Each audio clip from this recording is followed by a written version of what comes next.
كي ندعو إلى الله لننشر الخير في الكون الذي حار ونرسل العطر من روض الهدى الزاهي ويشرق السلم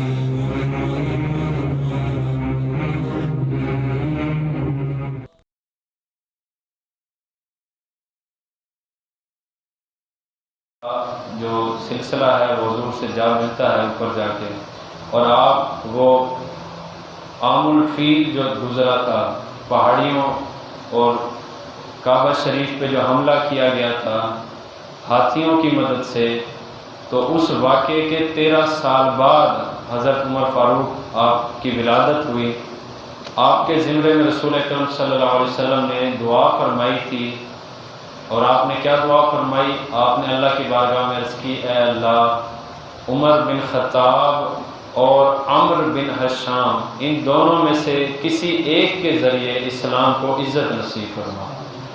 تو اللہ عز و جل نے دعا قبول فرمائی، اور ان دونوں میں سے ایک یعنی سیدنا عمر فاروق رضی اللہ تعالیٰ عنہ کو اسلام کے دولت سے نوازا۔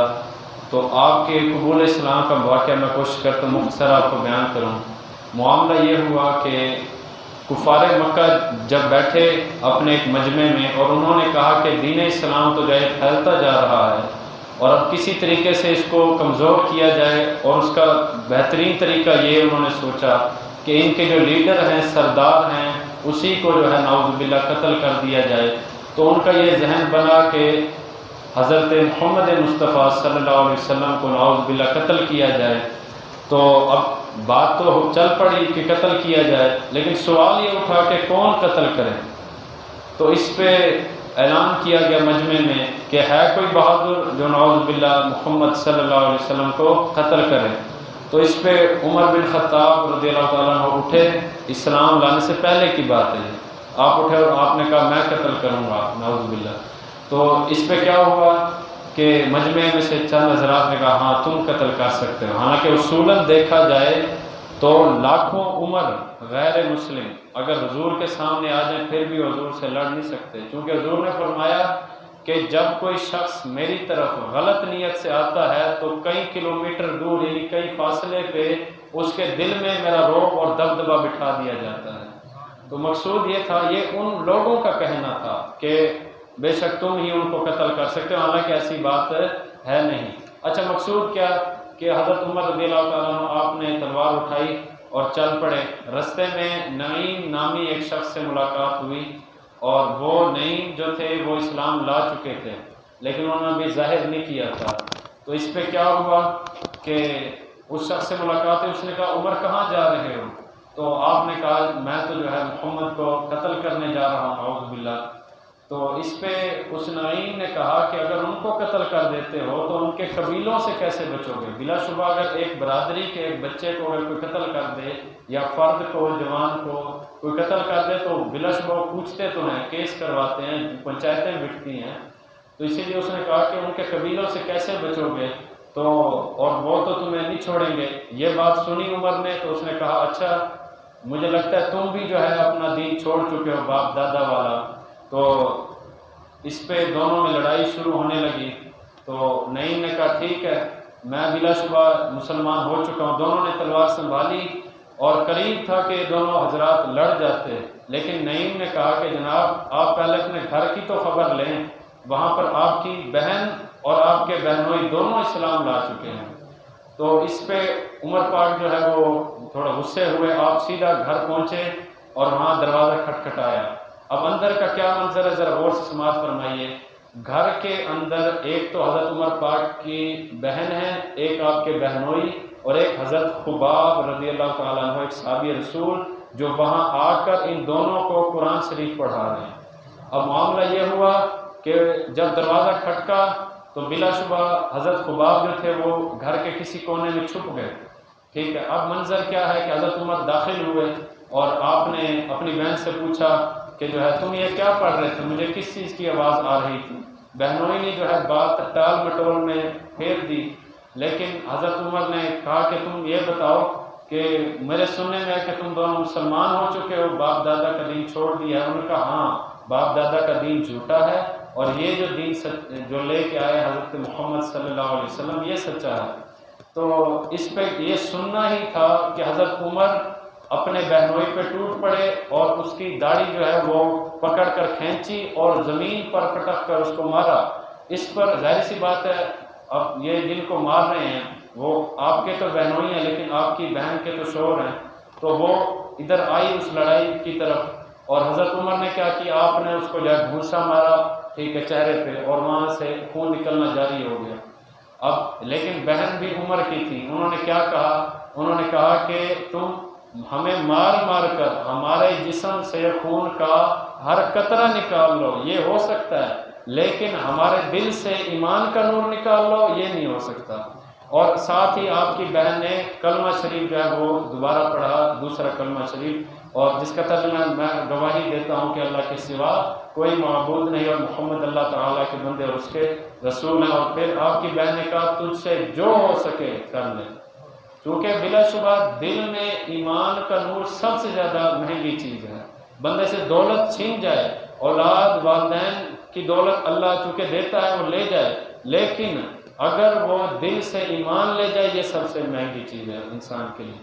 تو اب جب حضرت عمر رضی اللہ تعالیٰ عنہ نے اپنی بہن کو خون سے تر بتر دیکھا تو آپ کا تھوڑا غصہ ٹھنڈا ہوا اور آپ نے کہا جو ہے مجھے وہ کتاب تو دکھاؤ جو تم پڑھ رہے تھے۔ آپ کی بہن نے کہا نہیں، پہلے جو ہے تم غسل کر کے آؤ۔ پھر حضرت عمر نے اصرار کیا، ضد کی، لیکن انہوں نے کہا نہیں، پہلے غسل کرو۔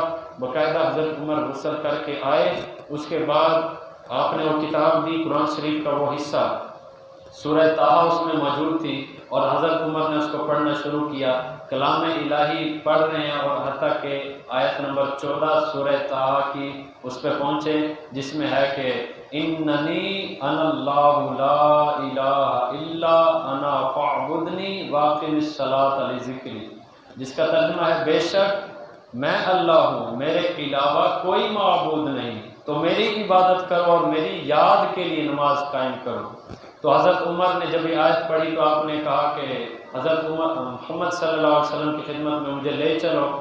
تو جب حضرت خباب وہ جو چھپے ہوئے تھے انہوں نے جب یہ بات سنی وہ وہاں سے نکلے اور انہوں نے کہا عمر کل جو ہے وہ حضور نے دعا کی تھی جو میں نے آپ کو پہلے سنائی کہ حضور نے دعا کی کہ اے اللہ عمر بن خطاب اور عمرو بن حشام میں سے کسی ایک کے ذریعے اسلام کو طاقت نصیب فرما۔ حضرت خباب نے کہا کہ اے عمر یہ دعا جو ہے حضور نے کی اور مجھے لگتا ہے کہ وہ دعا تمہارے حق میں قبول ہو رہی ہے۔ تو اس پہ اب کیا یہاں سے تو یہ دونوں حضرات نکل پڑے، حضرت خباب اور حضرت عمر۔ اچھا، حضور انور صلی اللہ علیہ وسلم اس وقت صفا پہاڑی کے قریب ایک صحابی رسول حضرت ارقم رضی اللہ تعالیٰ عنہ کے گھر میں تھے۔ اب معاملہ یہ ہوا کہ حضور تو اندر ہیں اور باہر جو ہے حضرت طلحہ اور حضرت حمزہ اور دیگر چند صحابہ جو ہیں وہ میں کہوں کہ ایز اے سیکیورٹی گارڈ وہ باہر کھڑے تھے۔ بلا شبہ اندر وہ ذات تھی کہ جس نے اللہ کا دین دنیا کے کونے کونے میں پھیلانا تھا، تو ان کی حفاظت بلا شبہ ضروری تھی۔ تو وہ حضرات باہر تھے۔ اب حضرت حمزہ نے جب دیکھا کہ عمر آ رہے ہیں تو انہوں نے کہا کہ اگر تو یہ اچھی نیت سے آئے ہیں تو پھر تو جو ہے یہ میرے ہاتھ سے بچ جائیں گے، لیکن اگر ان کا ارادہ برا ہے تو اس وقت ان کا قتل کرنا بہت آسان ہے۔ تو اسی درمیان رسول اکرم صلی اللہ علیہ وسلم جو کہ گھر کے اندر موجود تھے، آپ پہ اللہ نے وحی نازل فرمائی اور آپ جو ہے باہر تشریف لے گئے اور آپ نے حضرت عمر کا دامن جو ہے وہ اور ان کی تلوار پکڑ لی اور فرمایا اے عمر یہ فساد تم اس وقت تک برپا کرتے رہو گے جب تک کہ تم پر ذلت اور رسوائی مسلط نہ کی جائے، یعنی اگر یہ فساد پھیلاتے رہے تو ان قریب ہے کہ تم پہ اللہ ذلت نازل فرما دے۔ تو یہ سنت حضرت عمر نے اسی وقت کلمہ پڑھا اشہد ان لا الہ الا اللہ وانک عبد اللہ ورسولہ، جس کا ترجمہ میں گواہی دیتا ہوں کہ اللہ کے سوا کوئی معبود نہیں اور میں گواہی دیتا ہوں کہ آپ اللہ کے بندے اور اس کے رسول ہیں۔ اس واقعے سے ایک اور بات بھی علم میں آئی کہ اللہ اپنے نیک بندوں کی دعا کو ضرور قبول فرماتا ہے، اور بلا شبہ جب آپ اسلام لے آئے، چونکہ حضور نے دعا مانگی تھی کہ اے اللہ ان میں سے کسی ایک کے ذریعے اسلام کو قوت نصیب فرما، وہ کیسے آئی کہ حضرت عمر نے جب اسلام قبول کر لیا آپ نے حضور سے عرض کی حضور کیا ہم حق پہ نہیں ہیں، کیا ہم سچے نہیں ہیں؟ حضور نے فرمایا ہاں بلا شبہ ہم ہیں۔ تو اس پہ انہوں نے عرض کی حضور پھر یہ چھپنا کیسا؟ تو حضور نے جب یہ بات سنی اس کے بعد حضرت عمر اور حضرت جو حمزہ تھے یہ جو ہے صفوں کی صورت میں، قطار کی صورت میں اس گھر سے باہر نکلے اور سیدھا جو ہے وہ کعبہ شریف میں اس کے ارد گرد چلے گئے مسجد حرام میں، اور وہاں پر کفار قریش جو تھے ان سے حضرت عمر رضی اللہ تعالیٰ عنہ اور حضرت حمزہ کی جب ملاقات ہوئی، انہوں نے جب دیکھا کہ یہ تو عمر بھی ان کے ساتھ ہو گئے تو انہوں نے بڑا افسوس کیا۔ تو اس کے بعد کیا ہوا کہ اس کی یہ مختصر واقعہ تھا حضرت عمر کی قبول اسلام کا۔ اور میں چند آپ کے مناقب آپ کو پیش کرتا ہوں۔ رسول اکرم صلی اللہ علیہ وسلم نے حضرت عمر کے بارے میں کیا فرمایا؟ حضور نے فرمایا، ترمذی شریف کی حدیث ہے، فرمایا لو کانا بعدی نبی لکانا عمر بن الخطاب رضی اللہ تعالیٰ عنہ۔ فرمایا اگر میرے بعد کوئی نبی ہوتا تو وہ عمر بن خطاب ہوتا۔ آپ اندازہ فرمائیں بلا شبہ قرآن شریف میں اللہ نے فرمایا ما کان محمد ابا احد من رجالکم ولکن رسول اللہ وخاتم النبیین، بلا شبہ آخری نبی حضور ہیں، لیکن اگر اللہ کی مشیت، اللہ کا ارادہ یہ ہوتا کہ اللہ نے حضور کے بعد بھی کوئی نبی بھیجنا ہوتا، حضور فرماتے ہیں وہ عمر ہوتا ہے۔ تو بلا شبہ آپ کا بڑا مقام ہے۔ اور اسی طرح ایک دوسری حدیث ہے، رسول اکرم صلی اللہ علیہ وسلم نے فرمایا انی لانظر الی شیاطین الجن والانس قد فروا من عمر، فرمایا بے شک میں اپنی نگاہ نبوت سے دیکھ رہا ہوں کہ عمر سے انسانوں کے شیطان بھی اور جنوں کے شیطان بھی ڈر کے بھاگ جاتے ہیں۔ ایک اور جگہ پہ یہ ہے کہ ان الشیطان یفر من ظل عمر، فرمایا بے شک شیطان عمر کے سائے کو دیکھ کے ڈر جاتا ہے۔ اور ایک شاعر نے کہا گلی سے ان کی شیطان دم دبا کر بھاگ جاتا ہے ایسا روب ایسا دبدبا فاروق اعظم کا۔ بلا شبہ آپ کا ڈر تھا جو غیر مسلمین کے دلوں میں رچ بس گیا تھا۔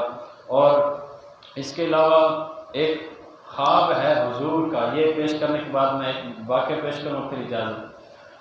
رسول اکرم صلی اللہ علیہ وسلم نے ایک دفعہ خواب دیکھا اور آپ نے وہ خواب مسجد میں آ کے بیان فرمایا۔ حضور فرماتے ہیں کہ میں نے خواب میں دیکھا کہ لوگ میرے سامنے پیش کیے جا رہے ہیں، مثال ہے ایک شخص بیٹھا اس کے سامنے وقتاً فوقتاً لوگ آ رہے ہوں۔ حضور فرماتے ہیں میں نے دیکھا کہ لوگ میرے سامنے پیش کیے جا رہے ہیں اور ان میں سے کسی کا کرتا یعنی قمیص یہاں تک ہے سینے تک، کسی کی اس سے زیادہ، اور کسی کی جو ہے وہ اس کے قدموں سے بھی نیچے۔ اندازہ لگائیں کہ کسی شخص کی یہاں تک اگر قمیص ہو اور کسی کی اس سے بھی زیادہ ہو، پاؤں سے بھی نیچے تک قمیص ہو تو کتنی لمبی قمیص ہے۔ تو اس پہ صحابہ نے عرض کہ حضور اس خواب کی تعبیر کیا ہے؟ حضور نے فرمایا یہاں پہ یہ جو میں نے فرمایا ہے قمیص، اس سے مراد دین ہے۔ پتہ یہ چلا کہ سیدنا عمر فاروق رضی اللہ تعالیٰ عنہ کا دین باقی صحابہ سوائے صدیق اکبر کے تمام صحابہ سے بالاتر ہے۔ اور اس کے علاوہ جو میں نے عرض کی تھی کہ میں آپ کو ایک واقعہ عرض کروں گا، وہ ہے دریائے نیل کے زمرے میں۔ وہ واقعہ یوں تھا کہ سیدنا عمرو بن عاص رضی اللہ تعالیٰ عنہ جب چونکہ عمر پاک جو تھے وہ تو فتح کروائے جا رہے تھے، جنگیں ہو رہی تھی، لشکر جا رہے تھے اور جگہ فتح ہوئی جا رہی تھی، تو اس پہ یوں ہوا کہ حضرت عمر نے ایک شخص کو بھیجا عمرو بن عاص کو مصر کی طرف، کیونکہ وہ جگہ فتح ہو گئی۔ یوں سمجھیے کہ مصر جب فتح ہو گیا اس کے بعد عمر پاک نے عمرو بن عاص کو بھیجا کہ تم وہاں کا نظام دیکھو۔ جب وہ وہاں پر گئے تو انہیں لوگوں نے عرض کی جناب یہاں پہ تو یہ معاملہ ہے کہ دریائے نیل وہ ہر سال بعد ایک کنواری لڑکی جس کو سنوارا گیا ہو سجا دجا کے زیورات وغیرہ پہنا کے پھر اس کو اس دریا میں ڈبونا پڑتا ہے، پھر اس کے بعد جو ہے وہ دریا چلتا ہے، وغیرہ وہ کام ہوتے ہوتے ختم ہو جاتا ہے۔ تو حضرت عمرو بن عاص جو وہاں کا نظام دیکھ رہے تھے انہوں نے کہا کہ یہ تو کوئی رسم ہم نے نہ سنی نہ پڑھی، تو یہ رسم اس مرتبہ تم نے نہیں کرنی۔ جب لوگوں نے رسم نہیں کی تو دریا کا پانی کم ہونا شروع ہو گیا، حتیٰ کہ قریب تھا کہ ختم ہو جاتا۔ تو عمرو بن عاص نے خط لکھا حضرت عمر کو رضی اللہ تعالیٰ عنہ کہ جناب یہ معاملہ ہے، پانی تو جو ہے وہ کم ہوتا جا رہا ہے، اب آپ حکم فرمائیں۔ تو حضرت عمر نے کہا کہ تم نے جو لوگوں سے کہا ہے کہ یہ اسلام اس طرح کی رسومات کو مٹاتا ہے، یہ ٹھیک کہا۔ اور اس کے بعد حضرت عمر نے کہا کہ یہ خط کے ساتھ ایک رکا ہے، یعنی جیسے چٹھی سی، یوں سمجھیے جیسے یہ ہے کہ ایک چٹھی سی ہے، وہ بھی میں ساتھ بھیج رہا ہوں، وہ تم نے جا کے دریا میں ڈال دینی ہے۔ تو جب وہاں پر چٹھی پہنچی تو اس کو کھول کر جب عمر بن عاص نے دیکھا تو اس میں کیا لکھا تھا؟ لکھا تھا الی نیلا مصر من عبد اللہ عمر بن الخطاب۔ یعنی دیکھیں، اگر میں کسی کو خط لکھ رہا ہوں، میں اس میں اپنا نام لکھوں گا اور جس کو بھیج رہا ہوں اس کا نام لکھوں گا، لیکن حضرت عمر نے اپنا نام تو لکھا، لیکن جس کو خط لکھ رہے ہیں وہ کیا ہے؟ مصر کا ایک دریا سے گفتگو چل رہی ہے، دریا کو خط لکھا جا رہا ہے، گویا پانی کو خط لکھا جا رہا ہے۔ تو یہ خط جب وہاں لے کر گئے، اس کے بعد حضرت عمر نے اور کیا فرمایا؟ اما بعد فإن كنت تجری بنفسک فلا حاجۃ لنا الیک۔ فرمایا اگر تو خود بخود یعنی اپنی مرضی سے جاری ہوا کرتا تھا تو ہمیں تیری کوئی ضرورت نہیں، اور اگر وَإِن كُنْتَ تَجْرِي بِاللَّهِ فَأَنْجَرَّ عَلَى اسم اللہ، فرمایا ہاں، اور اگر تو اللہ کے حکم سے جاری ہوتا تھا تو اب اللہ کے نام سے جاری ہو جائے۔ اب اندازہ لگائیے کہ پانی تک جو ہے آپ کی حکومت تھی، اس کے علاوہ ہواؤں پہ بھی آپ کی حکومت ہے، مختلف حکایات ہیں، تو یہ شان ہے خدمت گاروں کی، سردار کا عالم کیا ہوگا؟ بلا شبہ آپ کا بڑا مقام ہے۔ اور یہ جو طاقتیں ہیں کہ جیسا کہ وہ آپ نے خطبے میں حضرت عمر نے ایک مرتبہ آپ خطبہ پڑھ رہے تھے اور اسی دوران آپ نے کہا یا ساریۃ الجبل، گویا ایک لشکر وہاں لڑ رہا تھا ایران کی طرف۔ اب اندازہ لگائیے، ہم پاکستان میں بیٹھے ہیں، مدینہ کدھر اور ایران کدھر، اور اتنی دور سے حضرت عمر نے وہ نظام، وہ جنگ کا معاملہ دیکھا، اور اس کے بعد آپ نے خطبے کے دوران، یہ جمعہ کے وقت پڑھا جاتا ہے، آپ نے کہا یا ساریۃ الجبل۔ یوں سمجھیے کہ اگر خطبہ جاری ہو اور امام صاحب اس کے دوران کہے ہوئے پانی لے آؤ، عجیب بندہ کہتے یہ کیسی بات ہو گئی؟ تو وہاں کے جو لوگ تھے، جب خطبے میں حضرت عمر نے کہا یا ساریۃ الجبل، تو انہوں نے بعد میں عرض کی حضور یہ کیوں ہوا؟ تو پتہ تب چلا کہ جب وہاں سے مہینے بعد ایک وفد آیا جو جنگ لڑنے گئے تھے، تو انہوں نے کہا کہ ہم قریب تھا کہ ہم ہار جاتے، لیکن ہمارے سپہ سالار نے حضرت عمر کی آواز سنی اور انہوں نے کہا تھا یا ساریۃ الجبل۔ اب اندازہ لگائیے، مدینہ شریف سے ہوا حضرت عمر کا پیغام لے کر ادھر ایران تک لے گئی، نہاوند نامی جگہ میں۔ یہ آواز دراصل اس کو کہتے ہیں کہ جب کوئی چیز تھر تھرا رہی ہو، جیسے آپ میں ابھی بول رہا ہوں تو یہاں گلا میرا تھر تھرا رہا ہے، یا یوں یہ بھی جو ہے تھر تھراہٹ ہے، یا آپ کسی لوہے کے دروازے کو بجا کے دیکھیے تو وہ تھر تھراتا ہے، تب جو ہے آواز پیدا ہوتی ہے، اور آواز ہوا کے ذریعے آگے جاتی ہے۔ تو ہوا پہ آپ کی حکومت تھی اور آپ نے اس ہوا کے ذریعے اپنا پیغام وہاں تک پہنچایا۔ اور اس کے بارے میں دلیل کیا ہے؟ آخری بس حدیث انشاءاللہ اجازت چاہوں گا۔ بخاری شریف میں اللہ تبارک و تعالیٰ نے فرمایا کہ بندہ نفل پڑھتے پڑھتے نفلی عبادت کے ذریعے میرے اس قدر قریب ہو جاتا ہے کہ میں اس کا ہاتھ بن جاتا ہوں جس سے وہ پکڑتا ہے، میں اس کے قدم بن جاتا ہوں جس سے وہ چلتا ہے، اور میں اس کی آنکھ بن جاتا ہوں جس سے وہ دیکھتا ہے۔ اب بتائیے، جو اللہ کی دی ہوئی خاص آنکھ سے دیکھتا ہے اس کی آنکھ کہاں تک دیکھے گی؟ جیسے بھی پیچھے واقعہ ہوا جو میں نے پیش کیا، وہ ہوا کے ذریعے آواز کے پہنچنے کا، مجھے بتائیے میری نظریں مسجد کے اندر تک ہیں، باہر نہیں دیکھ پا رہے ہیں۔ اسی طرح اگر بندہ کھیتوں کی جانب چلا جائے، زیادہ کافی دور تک نگاہ چلی جاتی ہے لیکن اس سے زیادہ آگے نہیں۔ لیکن مدینے سے ایران تک کا منظر دیکھنے کی طاقت اگر ہے تو عمر فاروق رضی اللہ تعالیٰ عنہ کو اللہ نے عطا فرمائی۔ آپ بڑے پایہ درجے کے صحابی ہیں، اور یہ ذرا غور فرمائیں، اگر بندے کی قبر کسی مومن نیک بندے کے قریب ہو جائے بندہ بڑا خوش ہوتا ہے، لیکن جس کی قبر ایک نبی اور پھر نبی بھی نہیں امام الانبیاء کے ساتھ ہو جائے، ان کا مقام کیا ہوگا؟ حضور نے فرمایا کہ 4 ہستیاں ایسی ہیں کہ جن کی خلقت یعنی بنانے کے لیے ایک ہی مٹی استعمال کی گئی، فرمایا ان میں سے 2 نبی ہیں اور 2 ان میں صحابی ہیں۔ ایک نبی حضور نے فرمایا میں ہوں، دوسرا نبی عیسیٰ، اور فرمایا وہ 2 صحابی، ایک ابو بکر اور ایک عمر۔ اندازہ لگائیے، وہ مٹی ایک ہی مٹی، اسی سے عمر بھی بنے، ابو بکر بھی بنے، عیسیٰ بھی بنے، محمد بھی بنے۔ تو بلا شبہ ان کا بڑا مقام ہے اللہ عز و جل ان سے بھی اور تمامی نیک بندوں سے ہمیں محبت کرنے کی توفیق عطا فرمائے۔ اللہ عز و جل آپ کا یہ بیٹھنا قبول فرمائے، آپ تمامی کے گھر بار مالجان اس طرح صحت ایمان میں برکت رحمت عطا فرمائے۔ وآخر دعوانا ان الحمد للہ رب العالمین۔ اللہم صلی علی سیدنا و مولانا محمد وعلی آلہ واصحابہ اجمعین۔ ربنا تقبل منا انك انت السميع العليم وتب علينا انك انت التواب الرحيم لا اله الا انت سبحانك اني كنت من الظالمين۔ یا اللہ نماز مغرب بعد جماعت ادا کی، اس کے بعد درس قرآن شریف ہوا، الہی ہمارا یہ نیک عمل اپنی بارگاہ میں قبول و منظور فرما۔ یا الہی ہر قسم کی برائی عیب گناہ سے دور رہنے کی توفیق عطا فرما۔ یا الہی زیادہ سے زیادہ نیک اعمال ادا کرنے کی توفیق عطا فرما۔ زندگی اسلام والی، موت ایمان والی نصیب فرما۔ موت کے وقت نبی مکرم صلی اللہ علیہ وآلہ وسلم کی مبارک زیارت نصیب فرما۔ وصلی اللہ تعالی علی خیر خلقہ سیدنا محمد